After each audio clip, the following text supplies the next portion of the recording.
All right, so we somehow have even more damning information coming out on the Uvalde Police Department and their abject failure of a response both during and in the wake of the mass shooting down at that Robb Elementary School in Texas. So I'm going to play an interview here for you guys from Angeli Gomez, who was one of the parents who actually showed more bravery than any of the police officers responding on the scene and rushed in to save her kids after she was arrested and assaulted by these police officers who were standing around and doing nothing. But not only did she go in and save her own kids, but after the shooting, she has basically been harassed relentlessly by the Uvalde PD for speaking out against their incompetence. And it's now gotten so bad to where she has actually had to move her family, move her kids away from Uvalde in order to protect them from these police officers. So let's go ahead and jump into this interview. It was right here on May 24th in front of Robb Elementary when Angelina Gomez was handcuffed and told she had to cooperate by authorities. It was moments earlier when she had rushed to the school, had heard gunshots inside Robb Elementary, followed by children's screams. As soon as they take me out the cuff, I see his arm just give me a little gateway, because I'm real little, so a little gateway where I could just run. Without a doubt in her mind, Angelina Gomez knew she would have to save her children herself. She jumped a fence, began banging on a nearby door where her oldest son's teacher saw her. You already have a gateway out, so just might as well come out. If I'm gonna run out with him, y'all just come on too. Gomez safely gets her oldest son and some of his classmates out, then goes back for her youngest son, running around the school desperately searching for his classroom. At this moment, I'm jiggling the handle and I'm going pretty nuts, trying to get the door open, and it's not gonna open. So I stand back and the cops are already on me and they're like, "Ma'am, calm down." She tells them to evacuate the school or she won't move. Immediately they start evacuating that classroom and my son runs out to me. He's like, Mom. Just remember when my son saw my other son, one hugged the other one and said, "I'm so glad you're okay." And the other one said, "I was so worried that you weren't." So it was a big thing because in that moment I was they're really happy to see each other. Thank God that they're each other, that they're alive. Since May 24th, Gomez claims she's been faced with scrutiny from law enforcement at her own home. The other night we were exercising and we had a cop parked at the corner flickering us with his headlights. Due to incidents like this, Gomez said she is separated from her boys. Just so my sons don't feel like they have to watch cops passing by, stopping, parking. She has been protesting along with other community members in Uvalde Town Square, asking for UCISD Police Chief Pete Arredondo to be fired. Her goal now is to file a lawsuit. The fact that he wasn't fired immediately based upon whatever it is, hours of video from testimony such as from Angeli, is an indication that there is some sort of corruption or wrongdoing.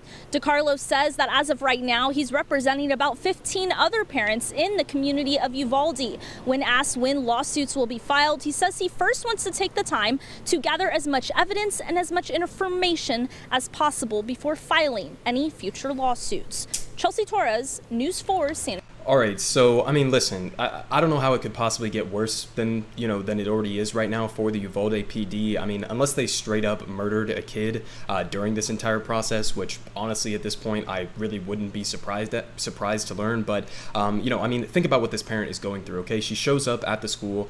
She sees that there is a mass shooting going on. The police are standing by. They're refusing to go in. They're waiting for backup. All of these different various excuses and lies that were put forward by the Uvalde police. They even, we came out with that recent revelation just a couple weeks ago, or days ago, I guess, where they basically said that the Uvalde PD didn't even attempt to open the door because it was unlocked. The room where the shooter was massacring children inside, the same room that the police were refusing to go into because they said they didn't have a key for it, or that they had to wait for backup, or whatever the excuse was in any given moment, they didn't even try to open the door. So, you have a parent here who had to rush in, breaking through police barricades, and managed to bring out not only her kids, but a couple of other classmates as well, and again, showed way more bravery than any of the other police who were on the scene at the time. So clearly, top to bottom, from the initial response, the response during the mass shooting, in the aftermath of it, with just the relentless stream of misinformation, propaganda, the lies that we've seen coming out of this police department,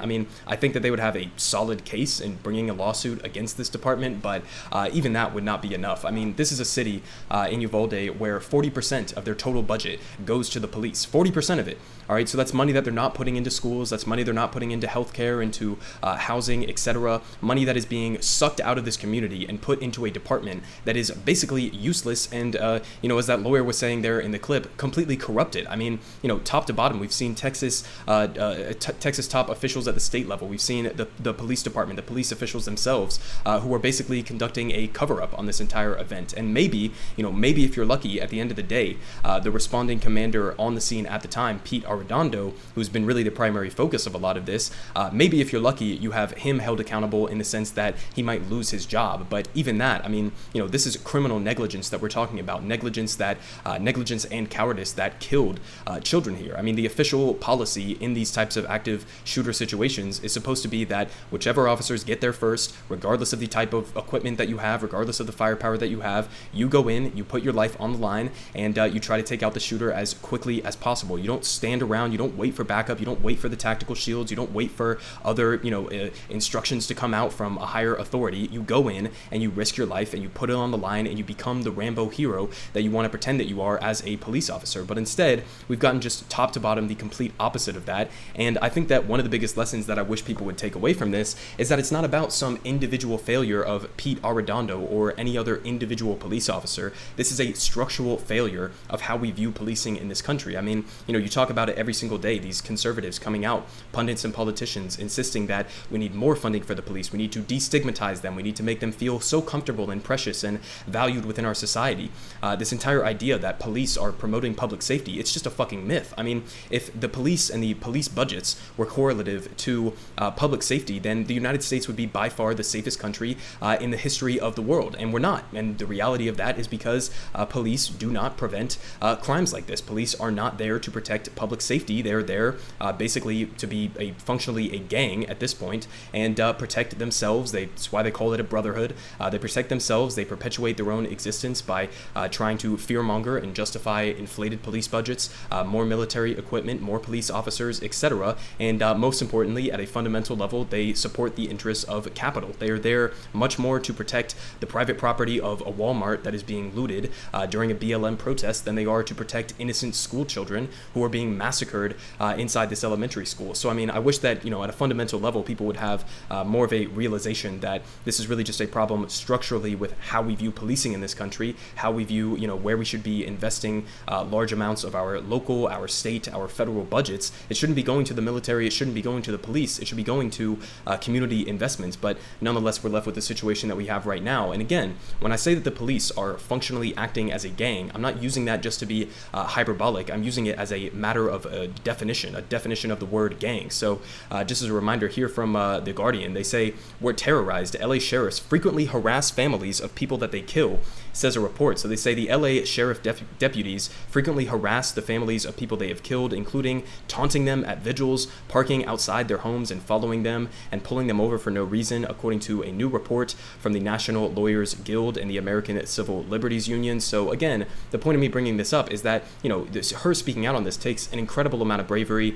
She's having to move her kids away in order to protect them from the terrorizing police force in Uvalde right now. But this isn't something that is unique to Uvalde. This is something you could apply across the entire United States. This is the function of police within the United States. This is how they operate, and they operate with basically complete impunity, whether it's in Uvalde or whether it's in Los Angeles. But if you want to get more into the details of how exactly the U.S. police, this one is specifically on the LA Sheriff's Department, but if you want to get more into the details of exactly how a lot of these police gangs operate in this country, then I'll link this down below. This is done by Cerise Castle, and it's just an absolutely amazing 15-part piece where she breaks down the LASD gang activity within Los Angeles. And so I think that that's just a good perspective to get in terms of understanding what the problem is at a fundamental level. This isn't just about individual failures with cowardice, police departments or anything like that. This is a structural problem problem, and it's a problem with a lack of investment in things like mental health. It's a problem of a lack of investment in economic opportunity. It is a lack of people feeling as if they have control in their day-to-day lives under this authoritarian structure of capitalism. It is a problem with lack of basic gun control in this country, where a young kid is able to go out and get an AR-15 on his 18th birthday that easily, to then turn around and go do a massacre like this. So I mean, top to bottom, these are structural problems, not individual problems. And so I think that that's the lesson from that type of interview. So again, credit to her for speaking out, and I hope that her lawsuit succeeds, and that people start to rethink exactly what the functioning of police is in this country, and what type of society that we want to have for the future.